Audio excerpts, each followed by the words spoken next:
Parlementariër Patricia Etnel van de NPS, die viel voorzitter Jennifer Gerling-Simons vandaag constant in rede toen Simons het had over de ebola-kwestie en ook nog de 325 contractors die naar huis zijn gestuurd door IM Gold. Etnel die viel de voorzitter constant in de rede, waardoor de voorzitter op een bepaald moment geïrriteerd raakte en om een schorsing vroeg. TBN Prime Alert vroeg aan Etnel waarom zij de voorzitter constant in de rede viel. En Etnel die reageert als volgt hierop. U hoort Patricia Etnel, NPS parlementariër. Vanwege de aard van de vergadering van vandaag heb ik natuurlijk bij de aanvang van de vergadering mijn plaats niet ingenomen als voorzitter, omdat we wisten waarvoor we hier kwamen en het gemakkelijker liep om de vicevoorzitter te vragen gelijk de vergadering te beginnen. Ik heb naar de leden geluisterd en nu praat ik als voorzitter van de Nationale Assemblée hier met u. Ja, natuurlijk, omdat ik in mijn functie als voorzitter, die niet ophoudt waar ik ook sta, in mijn functie als voorzitter, toen twee zaken zich hebben aangediend voor het weekend. Eén van 325 gezinnen die in ernstige problemen terecht dreigen te komen. En twee, een kwestie waarbij volksgezondheid is ingesprongen over ebola. Dingen waarvan ik altijd dan met de regering en de regeringsleider in contact bleef namens de Nationale Assemblée om alle informatie te krijgen.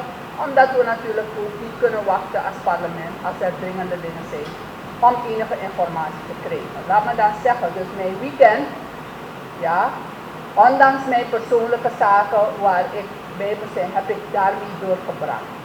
Zaterdag zijn we gegaan naar de president en zondag hebben we op andere wijze de zaken gedaan. Ook namens u, alle fracties. Laat me dan zeggen wat hieruit is gekomen. Ebola. Er is een issue geweest van... Ik wou met iemand aan het woorden voor Er is een issue geweest.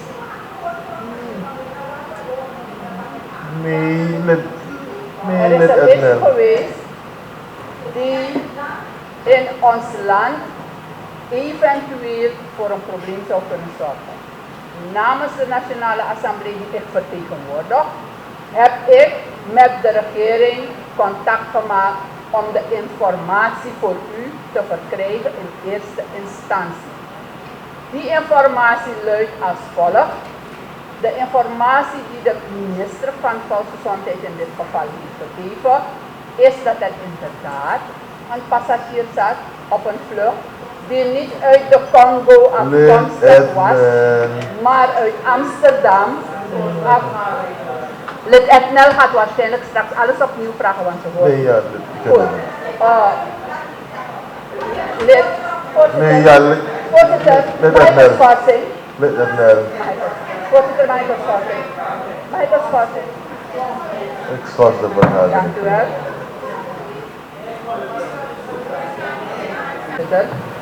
Het is belangrijk om de informatie die wij als parlement hebben binnengekregen nog eens goed en duidelijk neer te zetten. Omdat de informatie die de regering eventueel later kan brengen, dat bijkomende informatie is, maar het parlement heeft informatie gevraagd aan de regering. Zeker met betrekking tot de ebola-kwestie. Waarbij we ook gevraagd hebben aan de regering om inderdaad uit te komen. We zien dat de regering wat in elk geval volksgezondheid wat zaken naar buiten heeft gebracht. Het komt erop neer dat een passagier niet rechtstreeks vanuit de Congo, maar via Amsterdam is gekomen naar Suriname. Die reden is gebleken daarom om niet door te sturen. Hier hebben de autoriteiten samen met de PAHO zaken gedaan om te zorgen dat conform alle internationale recht het ministerie de zaak te afhandelen. Dat is medegedeeld aan ons en dat er een quarantaine is geweest van zo iemand en dat op basis van internationaal recht met PAHO vandaag verder gaat worden gekeken hoe verder. Vandaar dat ik ook heb gevraagd aan u om dan van de regering te horen later op de dag of er nog ontwikkelingen zijn in deze kwestie. Maar dat is de informatie die De Nationale Assemblée heeft gekregen via mij. De zaken worden dus afgehandeld. Een extra informatie is dat deze bewuste persoon niet komt uit het gebied met ebola. Hij komt wel uit een land met ebola, maar van 1900 kilometer afstand van waar de zaken zich voordoen. En als je kijkt naar landen, is toevallig Ierland, maar dat had het net een ander land kunnen heten. Dus hoewel wij als parlement zeker op de hoogte gehouden moeten worden hiervan, en daarom is ook het contact direct gelegd, is het ook zo dat we de autoriteiten de gelegenheid moeten geven om de zaken conform af te handelen. En ik heb gehoord van minister Mustaja en van de minister van Volksgezondheid dat die zich over 2 uur hier zal bevinden om eventuele ontwikkelingen te doen. Dus ik vraag aan het parlement dat we dat meenemen en de minister afwachten met betrekking tot het drama dat zich voltrekt met de verschillende werknemers. Ook hetzelfde gedaan, direct contact gemaakt met de regering.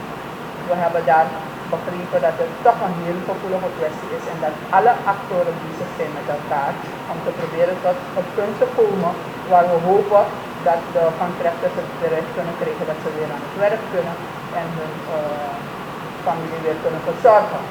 Maar om dat punt te bereiken heb ik ook begrepen dat het toch wel iets is waar we met z'n allen aan moeten meewerken. En dat het niet iets is wat de regering kan organiseren. Het is een bedrijf en het bedrijf doet zijn werk en bedrijven, ook de contractingbedrijven, hebben de mensen opgeschort. Het is niet iets dat de regering een opdracht kan geven dat de mensen weer in dienst moeten worden genomen. Dat kan de regering niet doen.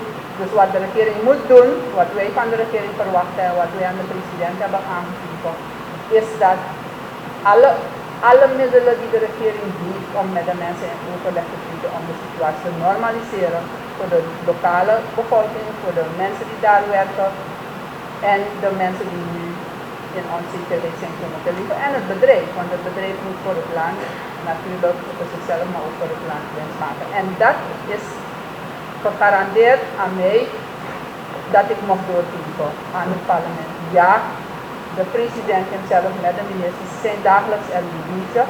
Het is wel een ingewikkelde zaak, het is niet gemakkelijk, maar de hoop is er dat binnen afzienbare tijd deze kwestie zich oplost, waardoor de mensen hun werk weer in orde is. Wij als parlement absoluut moeten het volgen en ik hoop dus dat zodra de regering meer informatie heeft hierover, dat we die ook werkelijk krijgen. Tot slot, we zijn natuurlijk wel als parlement, hebben we een agenda. En terwijl er belangrijke dingen zijn, niet belangrijker dan maken we de gelegenheid om daar even iets over te zeggen en informatie te vragen. Maar iedereen heeft zich natuurlijk wel voorbereid op een bepaalde agenda en die agenda heeft een gewicht. Er heeft zich iets vandaag in het parlement voltrokken, waarbij ik toch wel vind dat wij als parlement duidelijk moeten zijn over wat er in de grondwet staat. De grondwet is duidelijk, het parlement is het hoogste college van staat, waarbij het parlement de regering controleert. En niet dat parlementariërs op de stoel van de regering willen zitten. Er is een duidelijke scheiding. Toch? We kennen dat als de trias politica, waarbij we hebben de uitvoerende macht, de wetgevende macht en de rechterlijke macht. De uitvoerende macht, dat is de regering en die bestaat uit de president, de vicepresident en de ministers. Ik heb nergens, nooit in de grondwet gelezen dat ook parlementsleden deel uitmaken van de regering. Wanneer we vandaag zien dat een lid van het parlement, omdat de persoon, mevrouw Simons, niet als voorzitter op de stoel zat, maar plaats heeft genomen in het parlement als zijn lid, want op dat moment was de vicevoorzitter de voorzitter, en dan eigenlijk gaat praten namens de regering, natuurlijk, dan ga jij als parlementariër wel vragen gaan stellen van, maar hé, wat is de orde? Maar oké, vertrappen wij de grondwet op zo'n manier?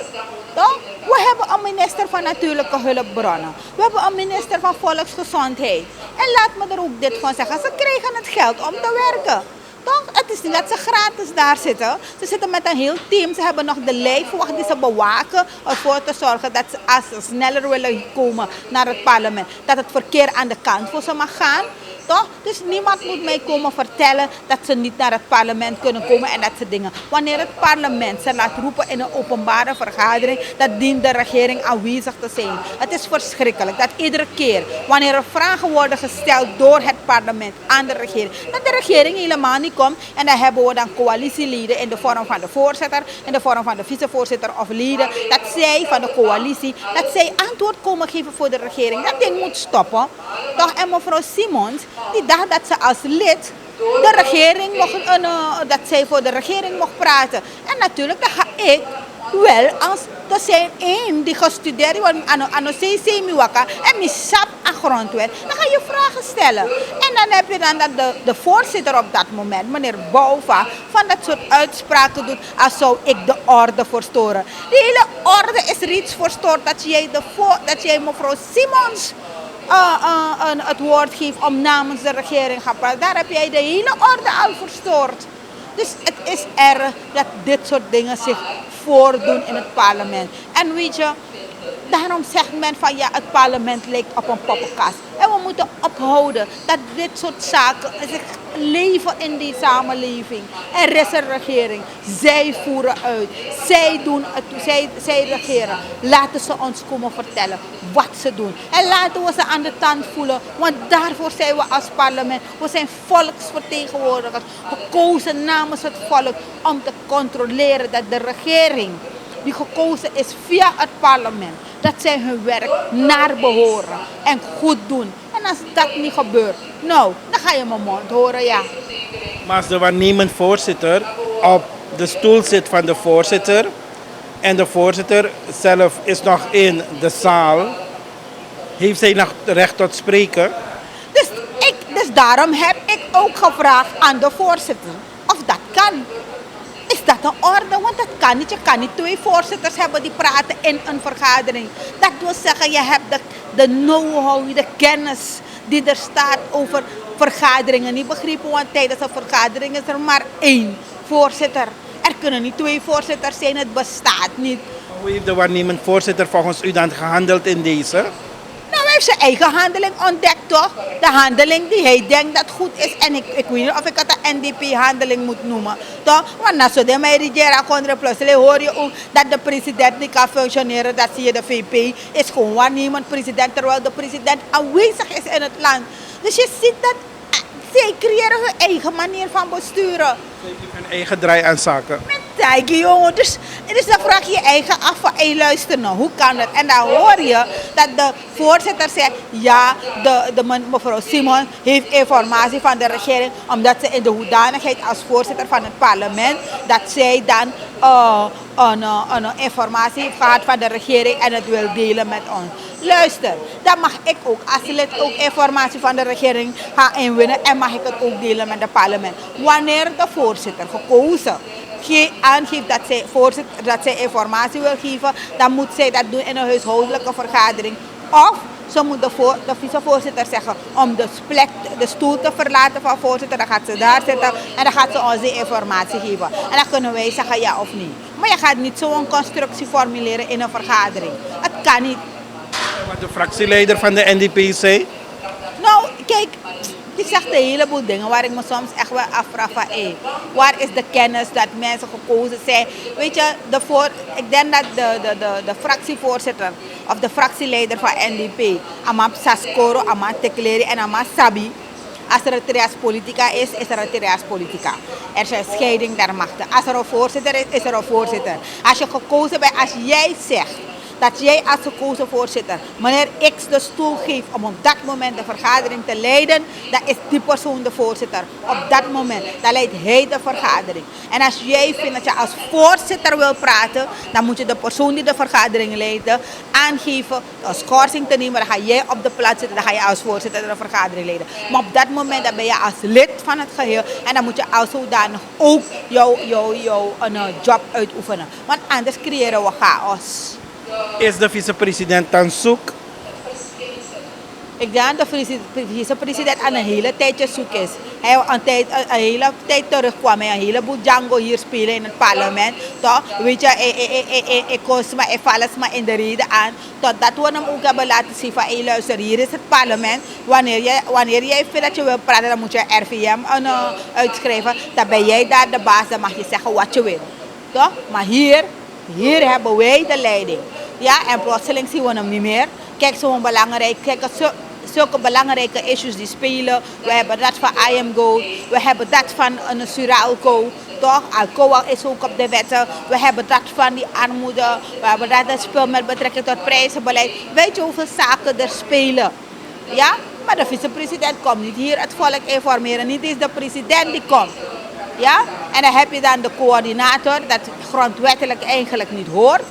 Maar die komt steeds praten en je portie, minister Moustadja, ik probeer. Maar je kan probeer. Want als je aan het proberen, er moet duidelijk een antwoord komen. Kijk nu, een wet als woning- en bouwfonds, garantiefonds. Alleen de initiatiefnemer praat namens de regering, praat namens het parlement. De regering komt niet in en zegt gewoon, we gaan mee. Dus dat is toch zo grappig? Is heel erg grappig. Kan dat? Ik vraag me af, waarmee zijn we bezig? Weet je, het is toch grappig, zo'n belangrijke wet. Als het zo belangrijk is, zo'n belangrijk is, dat heeft mijn president dat mee kon toe. Want mij vind het belangrijk. Maar zo zie je weer toch, het is niet belangrijk voor die man, het is niet belangrijk voor de regering wat er hier gebeurt. Toch, die hele wet is niet belangrijk, die hele woningbouwgeschiedenis is ook niet belangrijk voor die regering. Want als de president er niet zou zijn, dan zou de vicepresident hier moeten zitten. Om samen met het parlement te kijken naar het vraagstuk woning. Toch? De woningsector, de woningzoekenden. Dan zouden ze hier zitten. Maar je ziet, het is niet belangrijk. Kijk naar het parlement, hoe leeg het is qua regeringszijde. Kijk hoeveel ministers daar zitten. Niet eens de minister van Financiën die het geld vrij moet maken. Die ervoor moet zorgen dat hij zekerheid geeft dat Amonide is in de zaal. Hij is weer op reis. Reizende. Amano demo aan de Dena Kondri. En dan moeten wij moeten als parlement, toch wij als parlementariërs die het menen, dan moeten wij dit serieus nemen. Het is toch een grote grap. Ja, de initiatiefnemer praat ook namens de regering. Het is toch, is gewoon erg. Dus voor het eerst zie ik deze constructies. Voor het eerst in de geschiedenis, bestuurlijke geschiedenis van Suriname, zie je deze constructies. Echt waar. Maar de issues die vanochtend aan de orde zijn geweest, I Am Gold, die 325 mensen zal laten gaan. En ook nog een geval van ebola, mogelijk ebola. Die zijn volgens u wel zeer brandende issues. Die en nog veel meer. Kijk, dat van I Am Gold. Het is niet de eerste keer dat I Am Gold arbeiders heeft bedankt. Dat in 2017 of 2016 waren er ook een hele grote groep arbeiders bedankt. De mensen zijn ook hier geweest om hun beklachten uit. Dus ze hebben ook gevraagd aan het parlement en aan de regering om een oplossing te brengen. Oplossing nu komt. De mensen zijn bedankt. Wat heeft de regering gedaan? Nada. Niets. Als aan going een doofpot, no was man tak abra probleem moro. Nu de 325 arbeiders, er gaat ook niks gebeuren. En weet je waarom? En laat het duidelijk zijn, laat het volk ook weten. Wanneer jij als regering beleid wil maken en zaken wil structureren, dan moet jij de bestaande mechanismes en structuren in stand houden. Deze president heeft tijdens de regering Bouterse 1 met fanfare, groot geluid en bambari de ordening van de goudsector afgekondigd. We hebben niet een Surinamer binnengehaald. Die man is helemaal vanuit de eilanden gebracht naar Suriname. Aruba man beetje naar eng ochara ordening. Miljoenen van onze zuur verdiende centen. Want ano bouta money, ano adin money en ano NDP money going de ordening van de goudsector. Naar onze belastinggelden. En het is niet weinig geld. Het is miljoenen per ordening. Hier zijn wat de hele CTU, USAP CTU ete. CTU zou samen met de ordening goudsector werken. Wat is er van geworden? Laat de regering ons dat komen vertellen. Want minister nou een ordening. Ik zie meneer Dompach niet meer. Ik zie niemand meer van de ordening goudsector. Als wij vandaag over het onderwerp spraken, zouden er toch een aantal van ze hier moeten zijn om naar ons te luisteren. Niet eens dat. En dan wil jij met I Am Good aan tafel gaan zitten. I Am Good weet wat voor chaos het is in jouw systeem. Ze weten dat. En omdat ze het weten, gaan ze je ook laten zien. We are where we stand. En we weten waar we staan. Waar sta jij als regering met jouw beleid? Het is verschrikkelijk. En dan wanneer je hier vragen stelt, nee, je kan geen vragen stellen. Want dan komt er een of ander lid ook nog namens de regering praten. Het kan niet. Het kan niet. En het volk moet nu, of niet meer zeggen het volk, de samenleving. De samenleving, want wij samen moeten leven brengen in Suriname. Moet vragen gaan stellen over deze dingen. Per mi money de, per mi belasting money de. Want ordening goudsector no demoro. Per meneer Dompach de, per aher team de. Waar zijn ze? Waar is beleid? Toch? Waar zijn ze? Want zij moesten dit vraagstuk oplossen. Maar dan zitten we nu met de gebakken peren, we zitten nu te kijken en dan horen we, het is een gevoelige issue, het is een dit issue, het is een dat issue. De ordening bij dit, no one issue nou bij dit gevoelig. Want hadden we dat ding kunnen voorkomen, we hadden dat ding kunnen oplossen, de gebieden waren duidelijk verdeeld, het was duidelijk waar we naartoe gaan met onze goudsector. Maar ja, men wil die jugu, men wil het troebel water hebben. En laat me er dit van zeggen, deze zaak wordt gecreëerd vanuit de top van ons land. Dat men dit soort dingen creëert, dat er geen duidelijkheid is in onze goudsector. Het wordt gecreëerd. Want wanneer er troebel water is, dan is er goed vissen vangen. En ik ben heel erg bang dat wat men nu creëert, men niet wil oplossen. Men wil niet. En ik vind het heel erg.